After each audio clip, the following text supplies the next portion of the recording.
Today I'm going to talk about reinforcing and garrison. When should you reinforce and when should you garrison? Okay, garrison is great against a single person. Never garrison against a rally. When you send a garrison, all your troops are in front of the wall. So you can send your 250,000 troops, or if you have the boost on, 375,000 or whatever.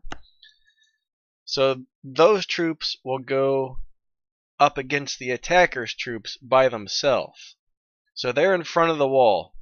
Their troops have to defeat your troops, then defeat the wall before they get to the troops behind the wall. So never send a garrison against the rally, because it'll be 250,000 troops versus, I don't know, 2 million or something like that. Alright, so you don't want to garrison against a rally ever. Against a single player, you can send your leader and your troops to defend against a single player. Now when you garrison somebody, you're using your talent points and you're using your equipment and all in your research and all of that stuff, as to where when you're sending reinforcements, you're using all of the other players' stats.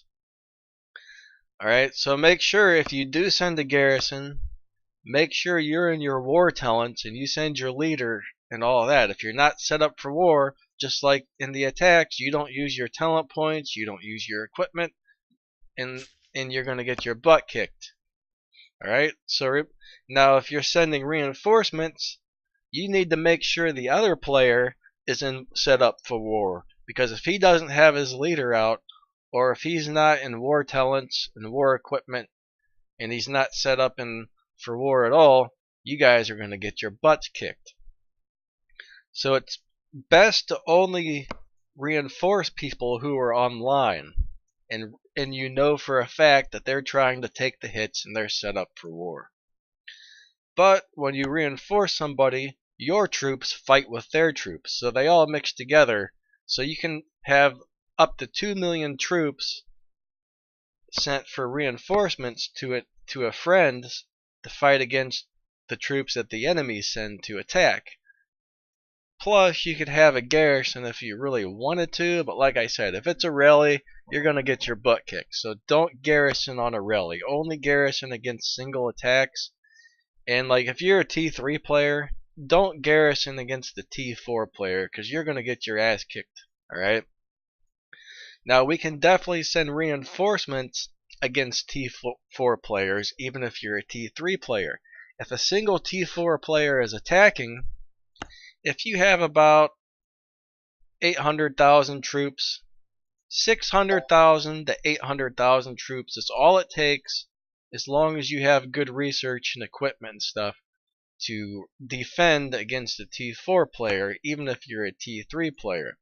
I used to do it all the time.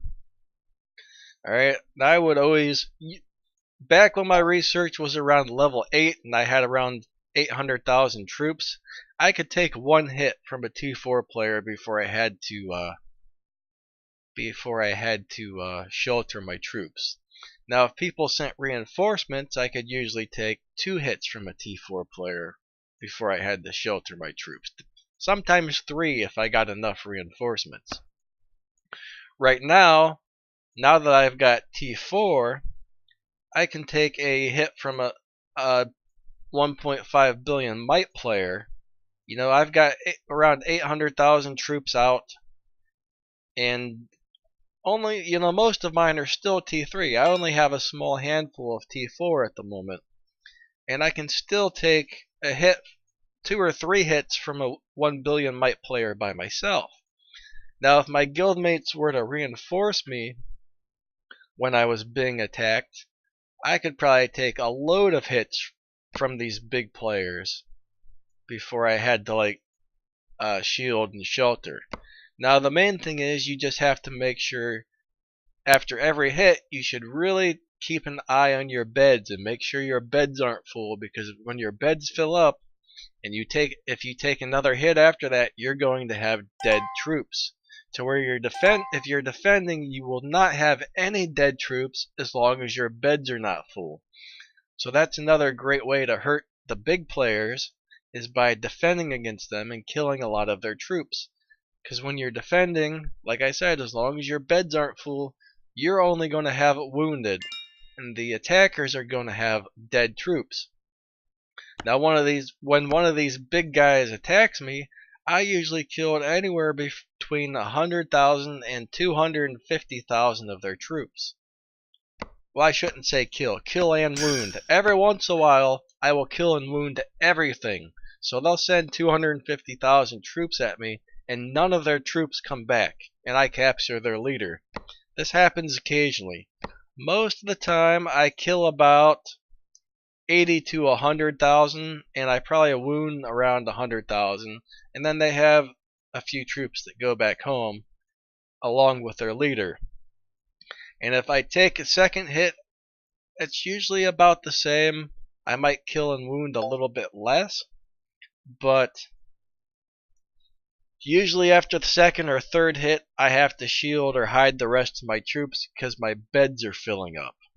So I keep a very close eye on that, because there's been a couple times where I have sheltered a little too late when defending, and I lost a few troops. They died because my beds filled up. But the bottom line is, if you really watch it and you're quick to get your troops into the shelter shielded when defending against somebody, you are not going to have any dead. Now if you're sending reinforcements or a garrison to another player, it's the same thing. Make sure you have enough beds for the troops that you're sending, because there's a good chance all of those are going to end up in your infirmary after taking a few hits. Okay, so make sure you've got the beds.